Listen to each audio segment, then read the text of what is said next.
வணக்கம் நண்பா. TNEB latest செய்திகள். மின்துறையை தனியார் மயமாக்க ஒன்றிய அரசு முயற்சி.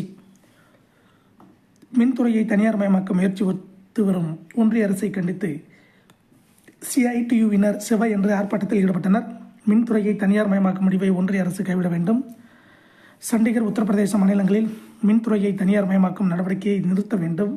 தனியார் மயமாக்கலை எதிர்த்து போராடும் மின் ஊழியர்களை எஸ்மா சட்டத்தை கொண்டு மிரட்டக்கூடாது. ஒரு மாதமாக போராடும் மின் ஊழியர்களின் போராட்டத்திற்கு ஆதரவு தெரிவித்து இந்திய தொழிற்சங்க மையத்தின் சேலம் மாவட்ட குழு சார்பில் செவ்வாய் என்று ஆர்ப்பாட்டம் நடைபெற்றது. சேலம் 5 ரோடு அருகே உள்ள பிஎஸ்என்எல் அலுவலகம் முன்பு நடைபெற்ற ஆர்ப்பாட்டத்திற்கு சிஐடியு மாவட்ட தலைவர் டி உதயகுமார் தலைமை வகித்தார். இதில் சிஐடியு மாவட்ட செயலாளர் ஏ கோவிந்தன், சாலை போக்குவரத்து சங்க மாநில துணைத் தலைவர் எஸ்கே தியாகராஜன், சிஐடியு மாநில குழு உறுப்பினர் ஆர் வெங்கடபதி, மாவட்ட பொருளாளர் வி இளங்கோ, துணை நிர்வாகி பி பன்னீர்செல்வம் உள்பட ஏராளமானோர் கலந்து கொண்டு ஒன்றிய அரசிற்கு எதிராக முழக்கங்களை எழுப்பினர்.